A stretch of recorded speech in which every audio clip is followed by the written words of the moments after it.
Welcome to Why I Hate Your Podcast. These days, there are a lot of podcasts to choose from. This is another one. I'm Crystal, and each week my brother Sean and I meet up to talk about two podcasts and why we hate them, or don't.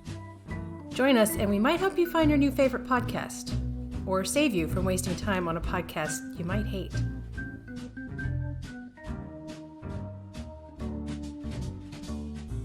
The first podcast we're going to be covering today is Hardcore History. This is a podcast that was created by Dan Carlin. He used to be a radio, not DJ, I guess radio show host, back in the 80s. And Hardcore History is specifically a podcast about historical events, but focused on war and conquest. Hence the name Hardcore History.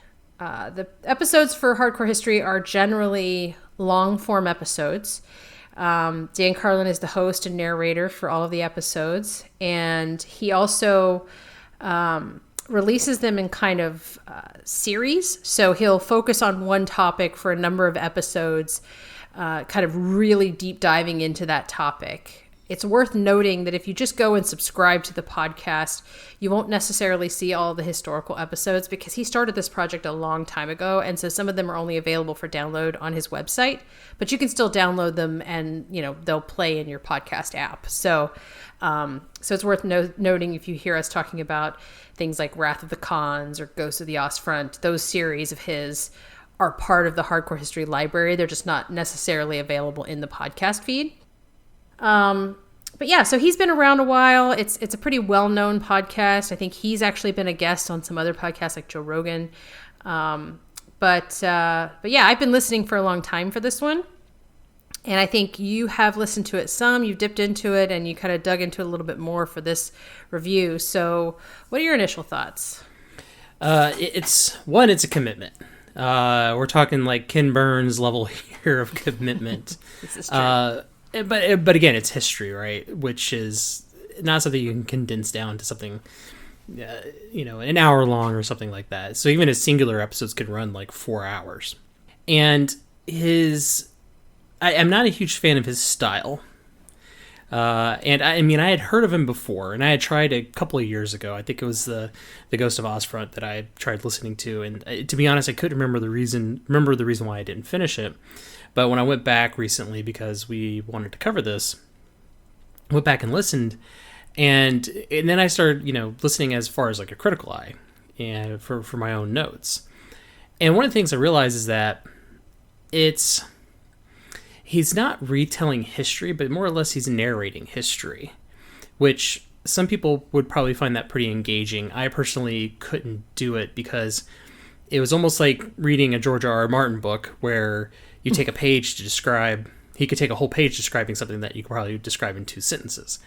And I think he kind of relies too much on drama, a dramatic tone. And like the one I listened to was the Celtic Holocaust, because that was 4 hours and it was a singular episode and it only had a certain amount of time. So I couldn't listen to the 16 hours for some of the other series. And it's his drama kind of pads that time. So one of the things I saw, he's like, what would you die for? Dramatic pause. Would it be for your family? Maybe your, children, possessions? What about your land? Dramatic pause. And he's very, very, he is engaging in that way. And I think if you like him, you'll like the podcast. But if you're listening to it about the Celtic Holocaust, you're probably going to be like, okay, when are we going to talk about the Celtic Holocaust?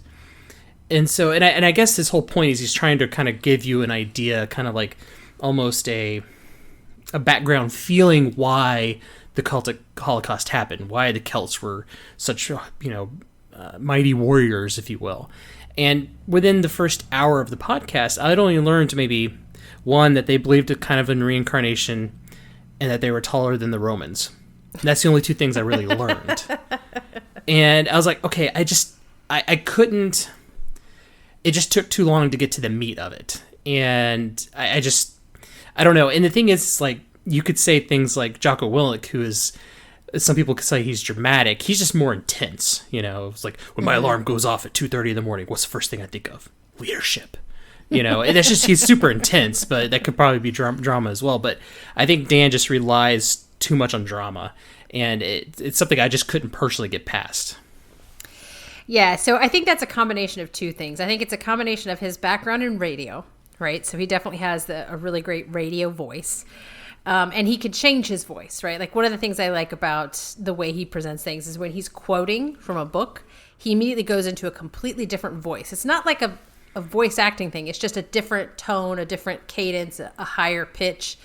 It's like he's turning on a radio voice. And so you can always tell when he's that way. It's easy to differentiate with a single narrator when he's reading something or when he's just talking. Views on Roosevelt run the gamut. Francis Pike, in his book about the Pacific War, Hirohito's War, talks about Roosevelt and points out that the guy is a hard man to figure out. He writes, quote, "At the best of times, Franklin Delano Roosevelt was a difficult man to read. Henry Wallace, his former vice president, said of him," now Wallace speaking, "he doesn't know any man, and no man knows him. Even his own family doesn't know anything about him." Now quoting Roosevelt, "I am like a cat," he said about himself. "I make a stroke and then I relax." Pike says, quote, "Loved and respected as a leader, seemingly happiest in the company of women, he was an enigma, detached, enigmatic, and ruthless. While flying over Cairo, Roosevelt glanced out the window and said, 'Ah, my friend the Sphinx,'" end quote. But you're right. He does insert a certain amount of drama, but I think that's kind of the whole point of this podcast, is to take things that seem kind of cold and on the page can be very boring or seem like they're so far in the past that, it's hard to relate to it. He wants to bring that to you in a way that's like, let's experience what this was actually like. And so in my opinion, his best series, and I think the Celtic Holocaust episode was good, but it's not one of his best, I will say that. To me, his best series is Blueprint for Armageddon, which I think is 30 plus hours. It's like 10 episodes. Each one's 3 to 4 hours long. I don't know if it's exactly 10, but it's a long series, and it's about World War I. And it is one of the most harrowing things I've ever listened to, because he incorporates a lot of recounts from people who were there. And I don't know, it just puts you in World War I in a way that, like, I had not experienced from any history book I've ever read. But it does take time. He takes his time getting there. He's dramatic about it. It pays off when the story, like, I think Celtic Holocaust, it was a little harder for that to pay off as well as it could. But it pays off in spades in Blueprint for Armageddon. I mean, there was times I was sitting there, like I was cleaning house, and I would just stop and stand there, like with my mouth open, like, holy crap. So I do think it is, to your point, it is a commitment. And if you're in a hurry to get to the facts and get to the information, you're right. This is not going to give you that. Like, if you want to quickly learn about, Genghis Khan or Genghis Khan, the debate rages on. Listening to his Kinda series, like Wrath of the Gigawatt Khans. and Gigawatt. Yes, exactly. His episodes on the Wrath of the Khans aren't going to get you there super quick. That's for sure. But he's going to make you feel it. Like, and I feel like that's part of his goal. He's never stated as much, but like, I feel like his goal is to make sure that you feel the impact of these events as much as you can. And in fact, he recently was part of a project. It was a VR project related to World War I believe. And he was a key player in kind of designing what that experience would be like, because it was he wanted to make it worse than it was. Like, not worse than what the war was. He wanted to make it like so realistic that, like, it probably would have, like, given some people some medical issues afterwards, or traumatic, PTSD afterwards. And so they're like, we got to tone it down a little bit. But he's really interested in what was the experience like? What was it like to be these people in this place at this time? But to your point, that means he comes off as super dramatic sometimes. Right. Well, and I think I think approaching his series as a podcast may even be a mistake for some people. You need to approach it more like this is an audiobook. Yes. Because a lot of this stuff does sound like something that you would be in a book. And I don't know if you've ever read like Killing Kennedy, or not Killing Kennedy, but it's of that series. The only one I read was Killing Lincoln. And it's kind of written almost as a fictional story, but it's not a fictional story. It's kind of hard to describe, but you're almost like in the eyes of the characters who are part of the story of Lincoln being killed. But it's like as much fact as possible. So for some reason, it just kind of reminded me of that to a degree, where it was more of if this was a book, I think it may be more palatable for me, as opposed to thinking of a podcast, right? And maybe that's more of a mistake on my part to think of it that way, or to approach it like a podcast. Well, and to be fair, it is published as a podcast, so it's right. not, you're not mistaken to be thinking of it that way. But I think you're absolutely right. Like, he writes it like a book, and that's right. One of the downsides of this podcast is that if you're a fan, like I'm listening to the current series, he has the Rising Sun of the East. I can't remember the name of the podcast, but it's specifically, this series is about the Pacific Theater for World War II, and you know, when you're listening to these things as he's releasing them, you might go a half a year to a year between episodes. Like in some cases, it's been that long. So he approaches this like writing a book. He writes the script. He does the research to that level. So I think audiobook's probably a really good comparison for this. And I would also recommend not starting a series until he's completed it, because sometimes it's like you have to go back and re-listen to it anyways to remember where you left off. Right. And I'm sure everyone's read books where you could tell that the author's wanting to stretch it out. Like, they know the chapter should be longer, or they know the book should be longer. And so they kind of just fill in unnecessary dialogue. Not dialogue, but it's just there's a lot of unnecessary filler in the book. And I'm not talking about like side stories, just simply just the way it's written. Mm-hmm. And again, I think that's kind of like one of the great things about Stephen King's writing, is that he doesn't ever need to pad anything. He's just the master of description. But it feels like, as if approaching this as a podcast, it's like he feels like it has to be 4 hours long. And so he's just going to take it slow, methodical, and just talk about things that don't really, like you say, there's a payoff, right? But to me, it's like, it just takes a while to get going.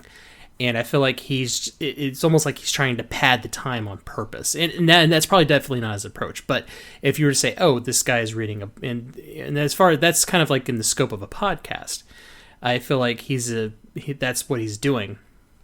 Whereas a book, this would definitely feel more natural, though.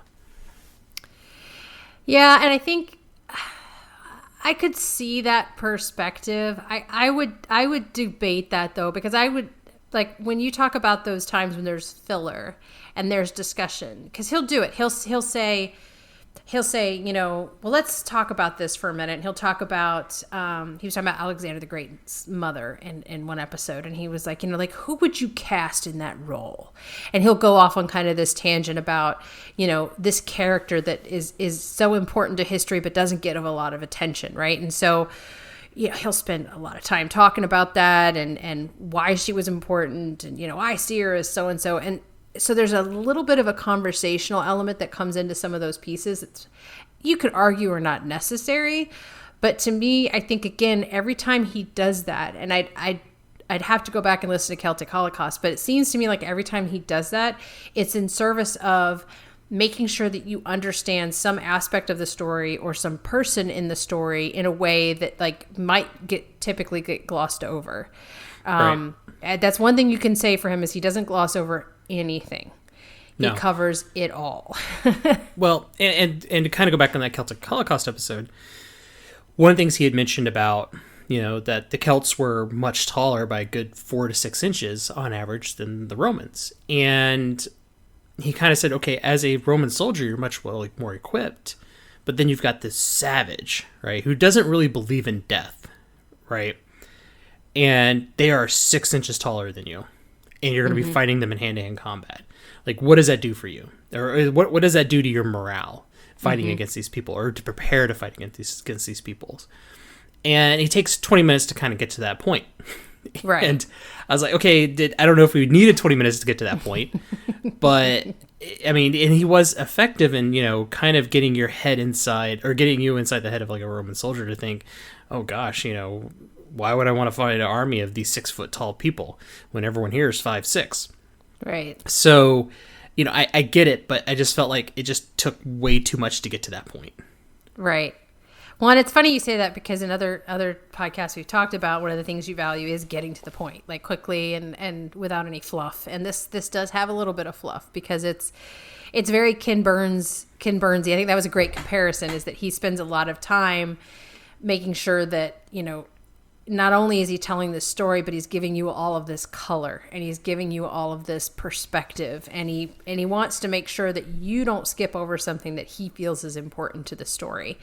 And generally I trust him with that, because again, on some of these super, super long series where he goes into a level that, like I said, the World War I series, I gained a completely different perspective of World War I and that could be, I'm an American, and we were much more involved in World War II, so we tend to focus on that both from a entertainment perspective, as far as film, books, TV, documentaries, whatever. But World War I, of course, being the Great War, was much more traumatic for the Europeans, and like listening to that series made me understand why. And I know you're a big Tolkien fan. A lot of, as he was describing some of these events, I saw in my head, knowing that Tolkien served in World War I, like where he got a lot of what he wrote into Lord of the Rings and that series was from his experience in World War I. And I don't even remember if he mentions that, if Dan mentions that in the podcast, but hearing these very visceral accounts of these bodies in these, water and chemical filled trenches, and these mud pits that, would just suck a man down. And, like his description of it is so incredible. And mostly it's not even him describing it. He's reading retellings from people who were there. Like that series in particular to me stands out as some of his best work, but I will say, not all of his series, like again, Celtic Holocaust may not be one of his best works. It is good, and it's definitely representative of his library. I just don't think it's the top. So you might be a little bit hemmed in by that fact that that's the one you listen to. But I will say, if you actively disliked it, then you probably won't love his other series. But again, I think it's important to point out, as you noted, that if you approach this more as an audiobook, it's a different experience than if you're expecting it to be a podcast, which I think is a fair criticism. Well, and the thing is too, is like a lot of podcasts you can listen to while you're doing things, right? Doing dishes or, exercising and walking the dog. You can have a little bit more focus on it. But if you're doing just chores and whatnot, there are podcasts that are great for that kind of activity. But I feel like his podcast, you really actually have to sit down and listen to it and put your full attention to it, which with the time commitment required of it, for me, it's kind of a hard pill to swallow as a podcast, right? And now I do have audiobooks I want to listen to, and part of me is like, well, I have to listen to this like an audiobook, but I have other books that I want to read.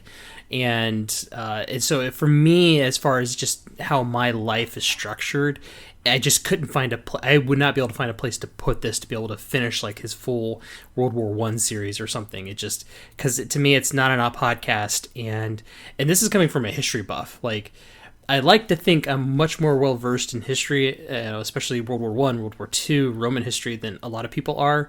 And I guess maybe that's the reason why I want the no frills part of it, is that, I think I have an appreciation for some of the context, but, I just want to learn more facts.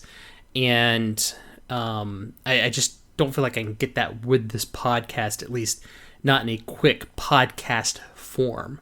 So I think that's just kind of more of my challenge. If I didn't have, a backlog of audiobooks to go through, maybe I would give it another chance. But at this point, I don't know if I have the time for the commitment to experience the payoff that you speak of. Yeah, I think if you were gonna approach it that way, you'd have to think of like his Blueprint for Armageddon series as a book about World War One, and that's fair because it's about the length of an audiobook. I mean, like I said, I think it's 30 plus hours, and for me, I can listen to him while I'm doing something like house cleaning, something I don't have to think much on, walking the dog. But to your point, if it's something where I'm working and listening to a podcast, or I'm doing something that requires thought, this is definitely not one for that kind of activity, because you do need to pay attention. You'll miss important things if you're not fully focused on it, or, focused enough on it to catch everything. So, it's a fair criticism. I think in the days, and I would imagine his podcast is the type of podcast that has been hurt by the lack of commuting due to the whole COVID thing. Like so many people working from home and not commute. Like this is the kind of podcast would be great for a commute. If you're somebody who like we used to be when we had to drive 45 minutes to and from work every day, this is the kind of podcast you could easily listen to and be engaged with, for that kind of experience. Commuting is great because it doesn't require a lot of thought. It just requires some focus on, your driving or whatever. And if you're commuting on a train or something, it's even less work from you. But I would imagine his podcast is one that's probably suffered a little bit in listenership with the lack of commuting, because to your point, if you're doing something else that requires some part of your brain to think about and focus on, you're gonna miss a lot with this podcast. Right. And because it's so long, it's hard to get it in digestible bites. Yeah. Which, I mean, and for me, that's kind of, generally, I think that's how most podcasts are. Even the ones that are series, each episode is in a digestible bite. And whereas this episode, you have one episode that's like 3.5 hours, 4 hours long, not so much. And I think, and to be honest, I think the podcast format probably hurts him more than anything, because, and I'm sure he probably is an author. Do you know if he's actually written books? I don't know. I actually don't know. I think he may have written a book, or he might be writing a book. I mean, I feel like most of his podcast series could be a book. Like he could literally just take his script and publish it as a book, and it would work. But I don't know if he's actually if he's published a book before. Right. It's a good question. Yeah. So, I mean, that's just, I think it's just too big for a podcast. And I think marketing as such is just kind of the wrong step for him. I mean, personally. And again, I may be highly, unjustly critical of it, but that's just kind of my takeaway of my initial listening.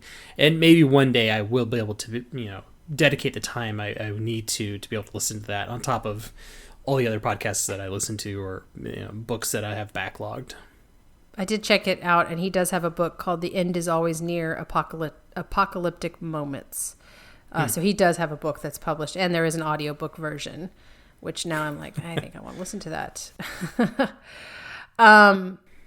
Yeah, I can understand that. If you're going into this expecting a typical podcast, that is not the experience you're going to have, and you're going to be kind of taken aback. I will add, he does have a sister podcast, I guess, called Hardcore History Addendum, and those are generally an hour or less. An hour to an hour and a half, maybe. His most recent one was an interview with Tom Hanks, because I think Tom Hanks had a movie that was being released via Apple TV about a sub commander, and so he's a big fan of hardcore history, so he had him on, and they kind of nerded out about war history, but he'll have interviews on that most of the time. Occasionally he'll focus on, in fact, I want to say the discussion about Alexander the Great's mother might have been an addenda episode, because it didn't quite fit into his Alexander the Great series, but he wanted to spend a little bit of time talking specifically about her. I want to say that was an addenda episode, if I remember off the top of my head.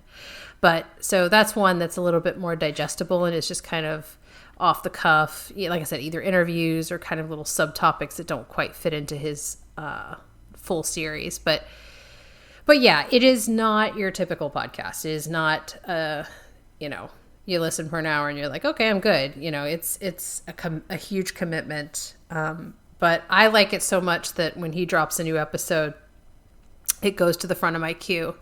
And I will spend 3 to 4 hours listening to it because I don't think he has an episode that's less than 3 hours in any of his series. They're all long form. Right. And I think, honestly, it does say something that I think people who really do like hardcore history probably listen to it for him rather than the subject.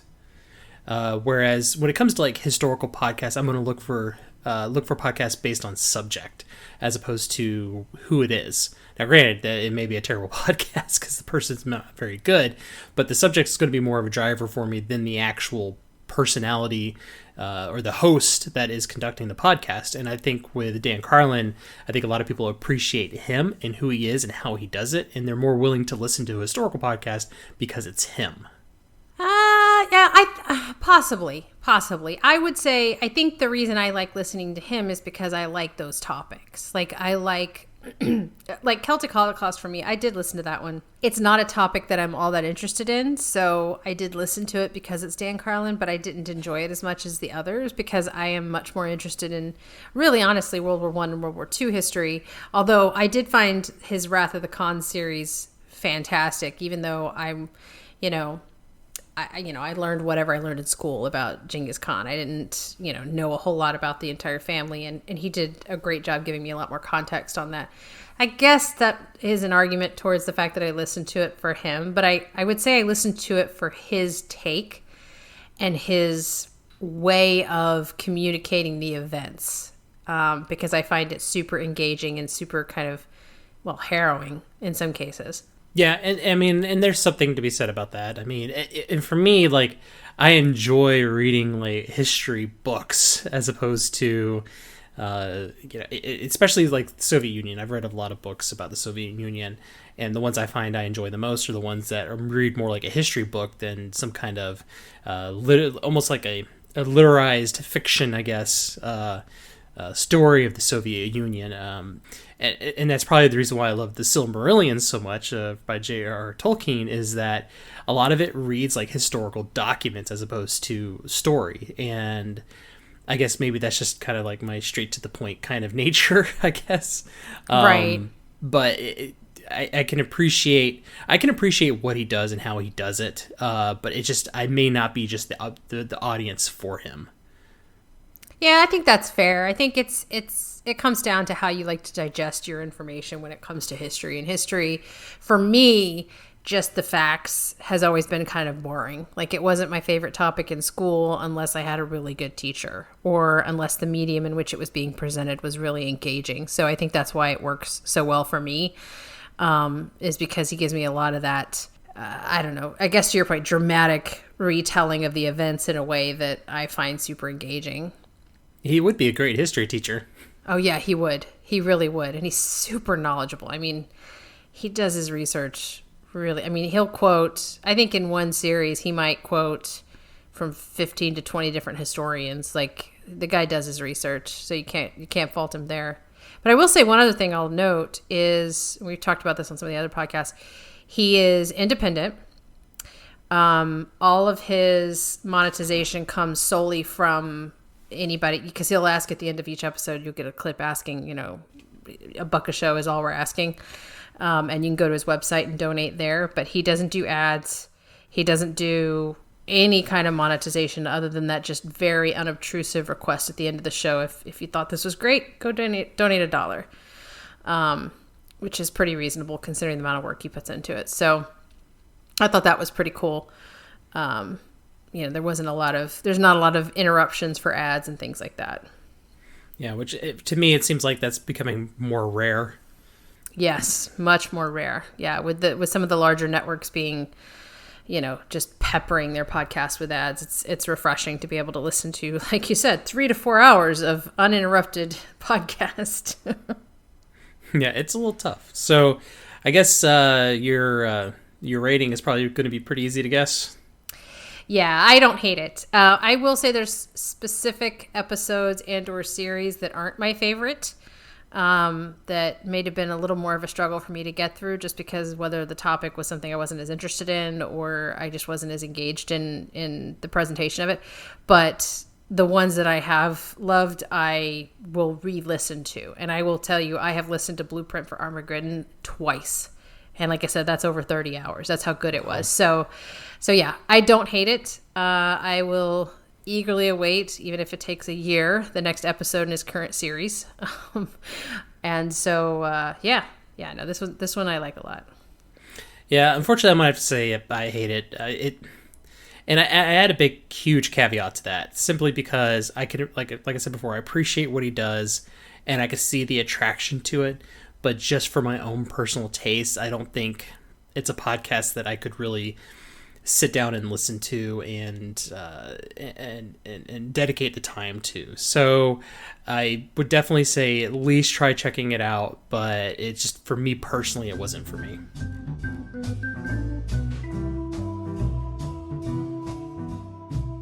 All right, our next topic is on a podcast called The Soundtrack Show. And this is an iHeart radio podcast. It started out as a How Stuff Works podcast as part of the How Stuff Works network before it was acquired by iHeart Radio. And it's hosted by a musician, composer, voiceover guy named David W. Collins. And it's basically a show where he focuses on film scores and composers, and it's kind of a mixed format. In some episodes, he'll focus on specific composers. He's done a John Williams episode. He did an episode on Max Steiner and Korngold. And in some episodes, a lot of his episodes, he'll focus on a specific film score or soundtrack. And that can include a song soundtrack and a score type of soundtrack. And he approaches it from the perspective of a composer and a musician, but also a fan of movies. He is our age, aka in his 30s/40s. He's kind of a child of the 80s, so he does spend a lot of time with movies. He's done a lot of movies that are from the 80s and 90s, which was kind of a rebirth of the Korngold style of soundtracks and scores. So he does really detailed breakdowns. He's done a few episodes where he does a kind of listen along track, which you can play while you're watching a film, and he'll kind of talk to the score and what's happening with the music in the movie throughout the movie. And yeah, so this is one I found through the How Stuff Works network before it kind of became an iHeart podcast. And wanted to get your thoughts on what you thought. I think you listened to the Back to the Future series that he did, the first Back to the Future movie. Yeah, and Jaws. And Jaws. Okay, good. Right. Yeah, I'll definitely be listening to more because I thought it was really engaging. And this is coming from a person who, I'm not a big music person, right? Like, I can appreciate movie scores. I love movie scores. But I'm just not a big music person. Like, I'm not the person who always has to have earbuds in my ears listening to music 24/7. That's just not me. But I really appreciated this because he goes into music theory and he's able to explain it for somebody who doesn't really understand music theory, which is something I really appreciate. So, and kind of what you mentioned, he has kind of a structure to his show where he kind of gives background on the production details of the movie, not just about the music, but also just the movie as a whole. But he does a really good way of like talking about the music and then talking about, production kind of background. He kind of just switches between the two, but it's very natural though. And so not only you're learning about just interesting things, trivia about the movie, you're learning about how the music was composed and how it came to be where this composer was matched with this movie and because of these connections and all this kind of stuff. So it's kind of like how the sausage is being made in movie production a little bit. And it's so you learn stuff about the background of the movie, but then he'll actually go into, okay, this is why it was composed the way it was composed, and he actually breaks it down almost sometimes note by note, which I really appreciated. Yeah, and I am someone who's like a film score nerd, not so much in the composition style or the history of it, but just I love film scores and I love to listen to them, and they play a huge part in my experience of a movie. I've owned a ton of film score. Like I would, when I was a kid, that'd be the first thing I do. If it was a movie I loved, I'd go buy the CD of the score, coming from that perspective, I expected it to be about the score, but I was really impressed in terms of how he, you can describe how a piece of music helps the scene or kind of sets the scene, but he will break it down to your point, note by note. Like if you listen to these notes, they tell a story, and it's the story of the movie in a way that, like, that sounds corny when you hear it, but then he actually breaks down, like, the notes move in this way. And he did it with, I think, Star Wars. He did it with Back to the Future. And like, that's representative of the storyline of the film. And when you hear it, you realize that you're like, whoa, I didn't make that connection when I listened to it. I just thought it sounded good, with the movie.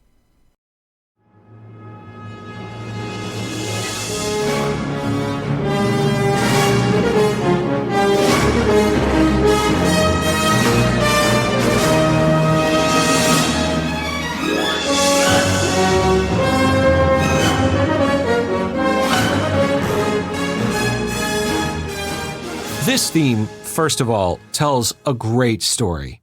Remember all the way back to our very first episode titled Great Melodies Tell Great Stories? I use this theme to illustrate that. The theme has these two big interval leaps, but they are just slightly different or changed. It starts here, goes down, and then it goes back up, and it's slightly different. Again, you start here, then you go down a fifth, or back, and when you pop back up, you're not on the fifth, you're a half step away from that. Right? You started here.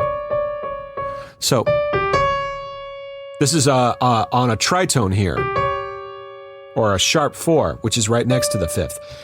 Almost the same, but altered. So, traveling through music intervals, it turns out, alters the melody.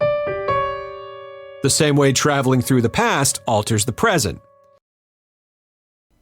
He really finds some nuggets in there that, even if you're a film nerd or a music nerd, you're going to be really impressed with the level of depth that he goes into. Right. And what was interesting was that he gives comparisons too. Like one of the things I found really interesting on the Back to the Future one was you can give a sense of unease in a very subtle way by just changing one note. And he'll actually have examples where literally it's like maybe one or two notes difference, where here we're providing closure and here we're providing kind of an unease, or there's not a closure, which, makes the viewer want to have closure. And so it's these very subtle, small changes, or instead of using a string, a woodwind was used here, and it could change the complete dynamic of it. Or a very, like here's a string composition of Marty's theme, and here's kind of a military march, which provides, this kind of emotional connection to that scene that's going on at the time. And it's stuff that you don't really notice when you're watching it, because it's kind of more of a complete picture, and you're just taking in as a consumer, you're just getting this whole picture. You don't really think about the music that much. It's there, it's affecting how you're viewing it, but you're not really thinking about the musical theory behind it. But because he does that, it really makes you appreciate the film score even more. And like Back to the Future and Jaws are excellent movie scores, and I could sit there and listen to them without the movie and be like, that's a really great score. But then when you put it in the context how they're used in all the scenes, you're like, wow, that's really, I appreciate it even more, which is something I think is fantastic about his podcast, is that I just think it helps you know just how difficult this art actually is. And to me, it almost, because there's some people who are just natural musicians, natural composers, and it makes me appreciate like how their brain works a lot more than just saying, oh wow, they make a good melody. I will say with this podcast, I challenge you to listen to an episode or a series of episodes on a movie and not want to go watch that movie again. I think every single episode that I've watched that's about, like, if I have that movie, I've ended up watching it in the next couple of days after I listened to it, because, you hear, and he's really great about interspersing clips that illustrate what he's talking about. So he'll say, you know, like to your point, there's a particular theme in Back to the Future where it's played many different ways. I think he said it's played like, I think 30 plus times in the film, but it's done in different ways. Sometimes it's subtle, or sometimes it's almost got like a dread sound to it. And then other times it's really sweet. And then other times it's really like with the military march, you know, it becomes sort of an action set piece. And you really do, to your point, get a new level of appreciation for these composers. It's not just that they make beautiful music or really great music that helps the scene, but they help tell the story in a way that I don't think I fully appreciated until I started listening to this podcast. Yeah, and you know what's interesting is that I'm a big, huge video game nerd, and I love video game music. I think that's an art that's underappreciated by a lot of people, because there is some fantastic video game composers out there. But their approach to music has to be much, much different. Kind of like, as opposed to anybody who's doing, I would say it's closer to like a film score, how they have to approach it, than just like somebody who's just composing a complete piece, you know, to play an orchestra and that's it. And there's actually a really great YouTube channel. It's called 8-Bit Music Theory, which it very similar. And I don't know, maybe he was inspired by the soundtrack show, but where he does the same thing with video game music. And I noticed that the musician is there to help, like you said, kind of tell the story. And what really surprised me about it was that, at least in Back to the Future, was that they didn't, the producers and the writers and the director didn't hear the compositions until they were recording, which kind of blew my mind, that they just kind of gave him this blank check just to do it, which I have a feeling maybe some directors may want to nitpick, you know, scores to death because they want complete control over it. But they gave, I'm losing the name of who did Back to the Future. Alan Silvestri. Thank you, yes. They just kind of gave him carte blanche, just said, just make it big, right? And they fully trusted him on that. And I'm glad that they did that, because in looking at all of his work since then, it just kind of makes sense why he's a great composer. Well, and you can certainly understand why Robert Zemeckis has used Alan Silvestri in every single film he's done since then. Because if literally the only direction you gave this guy was make the score big, and he came back with this score, you're like, okay, well, I'm never working with anybody else, because he really delivered on that. And I had heard Goldsmith and Zemeckis both say that Back to the Future would not have been as successful as it wasn't for the soundtrack. And honestly, that comes down, I mean, Jaws is another great example of that. Like, that film had a lot of challenges, and while it is a great, great movie, the score makes a huge impact on that. And everybody knows that. They think about the Jaws theme, and, you know, of course, everybody in their head immediately hears that when they think of that movie. But one of the things I loved about his episode on Jaws is he really spent a lot of time talking about, you know, and this was not new per se, but it was something that wasn't common in film at the time, was this whole concept of leitmotifs for a specific character. And there are scenes, which I had not picked up on this, but there are scenes where as the action moves between characters, their own themes get interwoven into the scene along with them. So like when, you know, it cuts to Quint, you hear a little bit of Quint's theme, it cuts to, you know, and all of it's interwoven together in one track. It's a seamless piece of music, but you're getting these little character bits within the track that it just makes you step back. I mean, we all know John Williams is genius, but like, you don't really fully appreciate it, even though you love the score and you think, boy, that movie had a great score.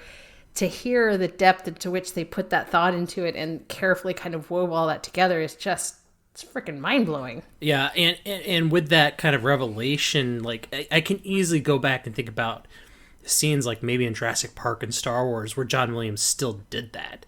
And it's like, oh, you're right, he does do that. And I didn't even really listen to the soundtrack, but I can almost, like, even when you're talking about Jaws, like, I can picture it in my mind right now, what scene, you know, that where it is switching between the characters on the fly. And I mean, and John Williams is just a master of that as well. But it's just stuff you just don't think about, right? Yeah. And that's what I love about this podcast, is that it's stuff that you just don't ever think about, and when these stuff is revealed to you, it's like I said, it's mind blowing. It's like, oh my gosh, you know, this is a level of talent that I could ever achieve. And I don't know if it happens to you, but when I was listening to, and this is true of every episode I think of this podcast that I've listened to, but when he'll talk about, okay, here's what the composer's doing and here's how he's doing it, and then he'll play it. And I'll get goosebumps. Now, I've seen Back to the Future, I don't know how many times. I've seen Jaws more probably than any other movie I've seen because it's one of my all-time favorite films. But when I hear it played back after he's explained, what the composer is doing here, I'll get goosebumps every single time. And again, that's why after I listen to the episode, I'm like, I got to go watch that movie again. Yeah.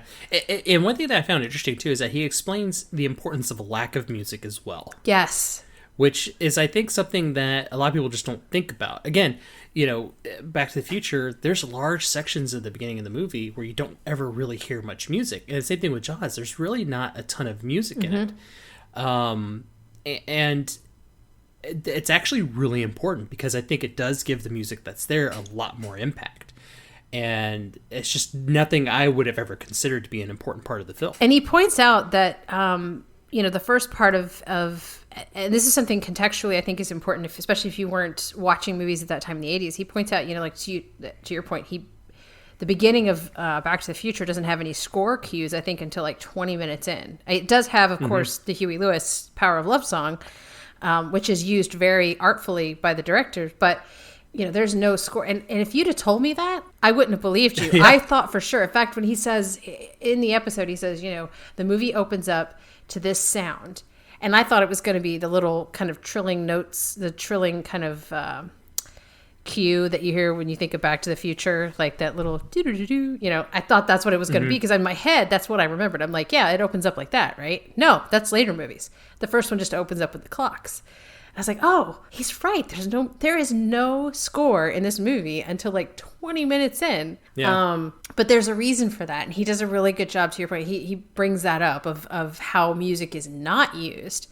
And I want to say, I think it's his episode on Indiana Jones and the Last Crusade, but I could be wrong. But there was an episode where he talks about there's a specific instance where there was score that was scored for a scene and he got his hands on it.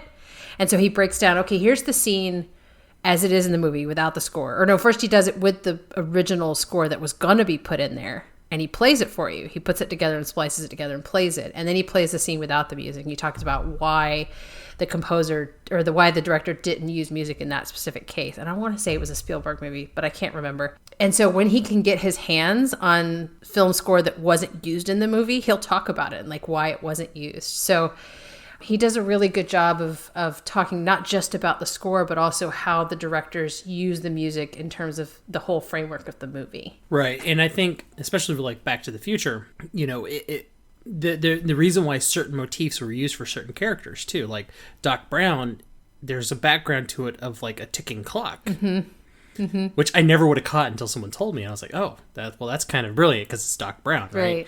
And the music for the shark is, and I believe, and I can't remember if I'm correct in this, but most of the music in Jaws, there's not a ton of music, but the only real music you get is when it deals with the shark. Yes, that the music is actually a cue for the presence of the shark. So if there's a scene, like the scene with the boys with the cardboard cutout, you don't get the shark theme there. Right, exactly. Yep. Which is, again, kind of goes back to the point of you're building a character, right? Using the music for the shark, which kind of ties in perfectly with Jaws, being the fact that you don't see the shark for like the first 30 minutes. And even then, it's just kind of a glimpse, right? And all you have to go through by really is the music. And that's just things you just don't think about. And that I love that he was able to kind of highlight that. Yeah, infamously, I think Spielberg said that if it wasn't for that music to indicate the presence of the shark, the movie would have been sunk because they couldn't get the shark to work. So they had to rely on music and other things to tell you that the shark is there, which is brilliant now when you look at it. Of course, it was a necessity at the time. But yeah, he really does a great job of highlighting those things. And he integrates, when you talk about the production stuff, he'll integrate interviews from other media sources, right? Like from behind the scenes documentaries or things from the DVDs or whatever. He'll include those when it's relevant to the music and whatever he's presenting about the music. So I thought that was great. And he doesn't just talk about the score. He will talk about diegetic music, and he'll talk about, the song score, which in movies in the 80s, in fact, he does a couple episodes on Ghostbusters, which has a really has a lot of songs. That's next on my list. Yes, has a lot of songs on the song score, which was kind of a thing in the 80s.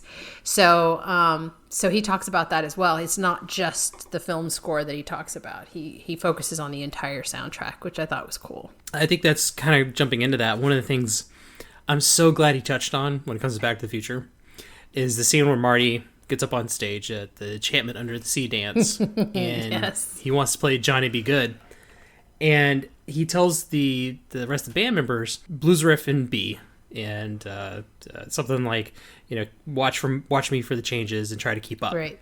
And magically, they can play along with him for a song style they've never heard of yet. And I was always like, that's gotta be BS, right? Like, how is that even possible? Exactly. And he actually and I had actually thought about that a couple of days before I even knew I was going to listen to the soundtrack. When you had suggested it, I had actually thought of this question, and it's like one of those questions I've always had, but just never got around to asking, trying to find the right place to ask that question. And he covers that yes, that is very true. They would know exactly what to do to play with that song, and I was so glad he explained that, because I mean that song is a very important scene in the movie. Yes. But for me, I was just glad to finally have that bit of trivia answered. And he not only explains that yes, that's legitimate, but then he explains how, and like goes out and illustrates this is what a blues riff in B means, and then he even counts it out as they're playing. He plays back that bit of the movie, and it's just like, wow, because you're absolutely right. When I listened to that episode the first time he brought that up, I was like, oh yes, I always thought that was total BS. Like, you just, okay, sure, he just says that and suddenly magically they can play Johnny Be Good, and turns out they can. Well, it always makes me wonder too, is like music like not as hard as I thought it would be. Because I mean, making music to me is just kind of like this foreign thing. Like, I'm just not a musically inclined person, but and I'm sure there's people have seen plenty of YouTube videos where 90% of all modern songs use the same 3 chords or whatever. Right. And it's like, okay, well, is music actually that hard? But watching or listening to this podcast and seeing how they use music to tell the story, it's very hard. Yes. It requires a lot of talent. Yes, it's very hard. It's more than just knowing chords, right? Yes.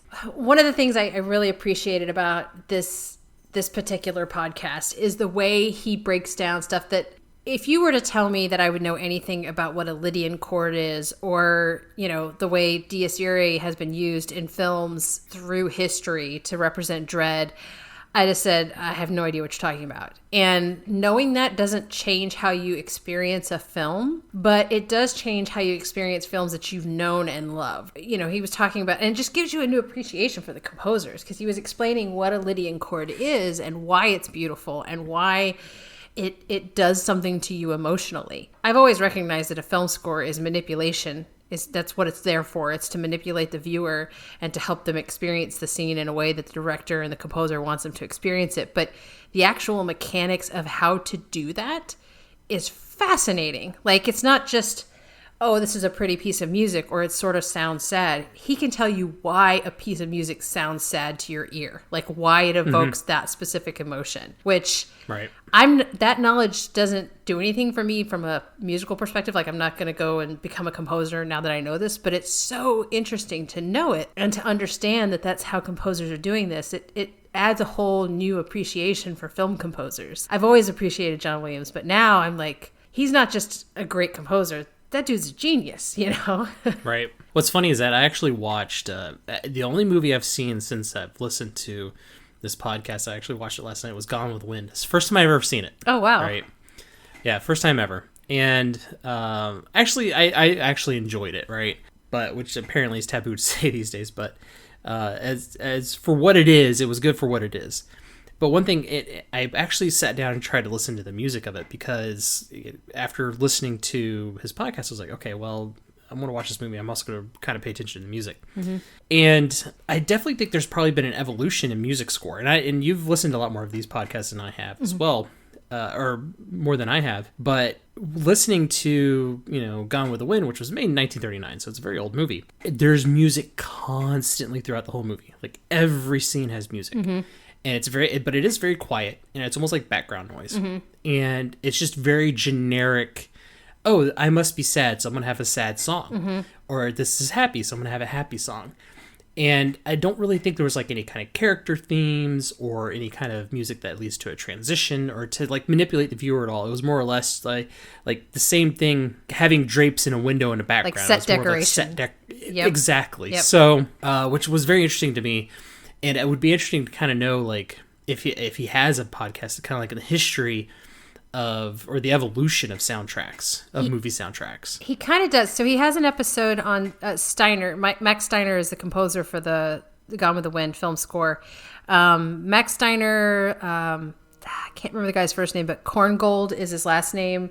But kind of the great composers of that early film era.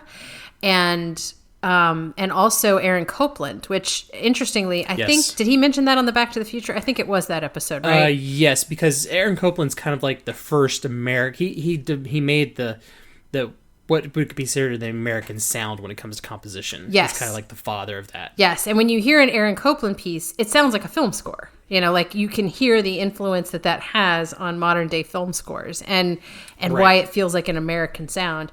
And so, yeah, I would highly recommend there is an episode he does on Steiner and Korngold, and I don't remember who else he features in that episode off the top of my head, but he does kind of talk about the historical use of music and film back in that era. And then also I think it's his episode on John Williams, where it's just about John Williams.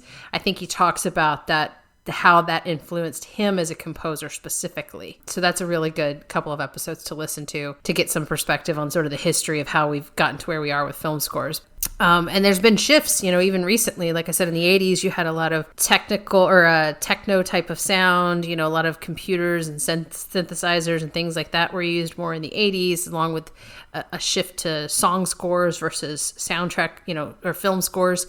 He does a really great job of giving you some perspective too on each of those. So he'll say like, here's what the landscape looked like at the time. And I know he does it really well in the Back to the Future one, because the song score is really important on that soundtrack. In fact, the original soundtrack that released was mostly just the songs from the movie, and with a few snippets of the actual, score by Alan Silvestri.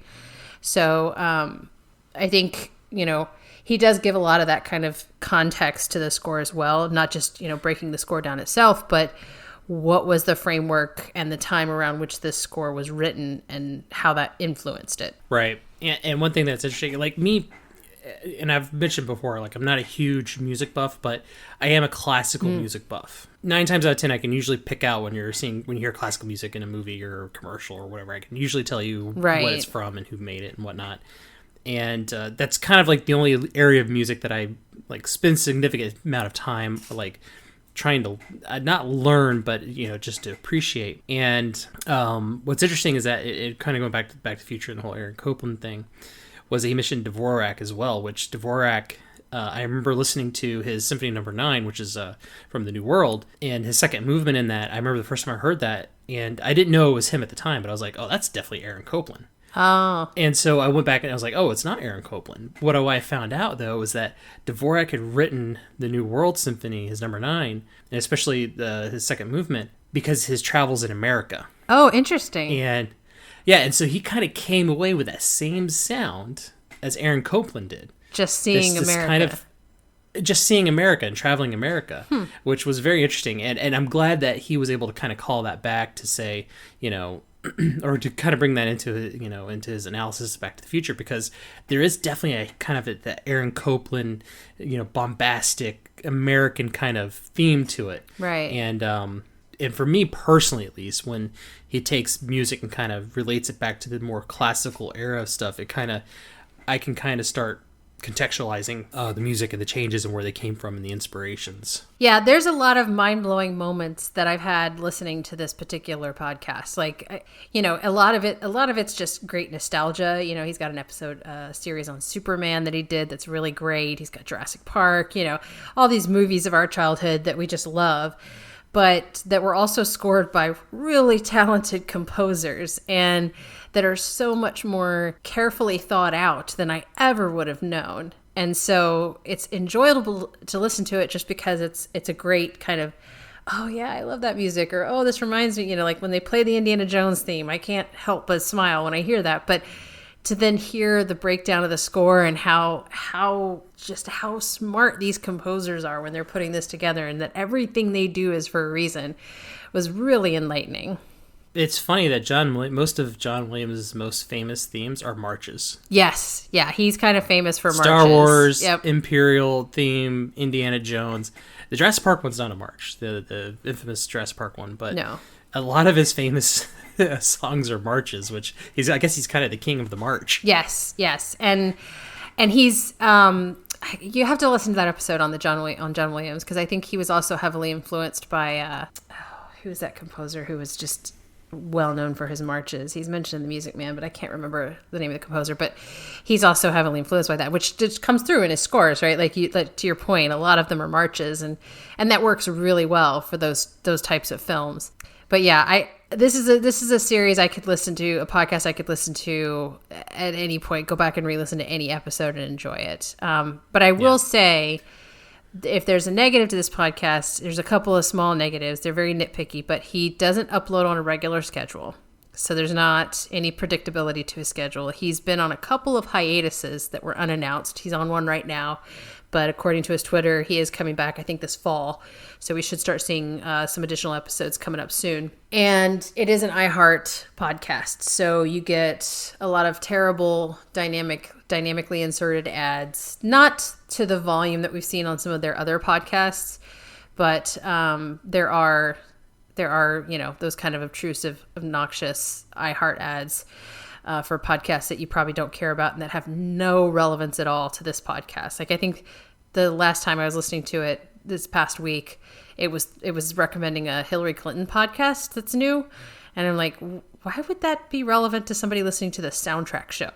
Like, it had nothing to do. So that's just another downfall of iHeart. There's no congruency in how they put their ads into podcasts. Sometimes it's really jarring and weird. So there's that. But there is a skip forward button that allows you to skip those ads. So I can highly recommend using that when you're listening to this podcast. And each episode, I mean, his series appear to be no more than 3. I don't think really any of his series go longer than that. No. And they're each about an hour long, so they're pretty easily digestible to sit down and listen to. Yeah, absolutely. And I think you're right. I think the longest he's done on any one particular movie was 3 episodes. So, and a lot of them are just 2, and I think he's even got some that it was just 1 episode. And it seems like the episodes kind of have a theme. Like, the first is usually more kind of background trivia about the production and the start of the movie, and he may touch on the music some more. But whereas the second and third episode usually has a lot more meat of just the music stuff. Yeah. So that seems to be kind of like the mode, and I think it works well for his setup, that it kind of sets the tone of like how the movie got where it is and production wise, which can have a big effect on the music, especially if they're having problems, nailing down a composer or something. And I think that's important stuff to call out, because sometimes the experience of a score, if you find out that, well, he wrote that score in a few weeks because it came in last minute or something. I know there's been a few cases of that happening, and he does a really great job of integrating that information in a way that feels natural. So like with Back to the Future, he was talking about, Huey Lewis being involved with the film scoring in terms of the songs that he provided, as well as, obviously him having a cameo in the film. And it just fit perfectly into the story of the music of Back to the Future. So like, he does a great job curating the information that he's going to include in the podcast. It never feels like something is out of place or not really relevant or kind of was jammed in there for some reason. So he does a really great job in terms of curating how he's going to tell the story of the score. If you love movies and you love music, you're going to appreciate everything about the podcast. And if you're like, well, I don't care about the movie stuff, I just want the music, you might have a problem with that. But are you going to really listen to a soundtrack podcast if you didn't enjoy the movie? Right, exactly. And even if it's a movie that you've not watched, I mean, I highly recommend, if you're going to listen to an episode of this, watch the movie first if you haven't seen it. I mean, most of these are movies you've probably seen before. But I think you could even still enjoy it because he plays the relevant pieces. He talks about he always sets up what scene it is. And, so technically you could listen to this, I think, without having seen the movies. But I think you're going to have a greater appreciation if you have seen the movie. Yeah, I agree. Yeah. So as far as rating, I think everyone could probably surmise what our review is, but I personally I don't hate it. I think it's an excellent podcast, and I'll definitely be adding it to my subscription list. Yep, as much as I hate to admit it, since it is an iHeart podcast and I can't stand that network, I don't hate this podcast, and I will continue to subscribe. So it is a shining star in their pantheon of garbage podcasts.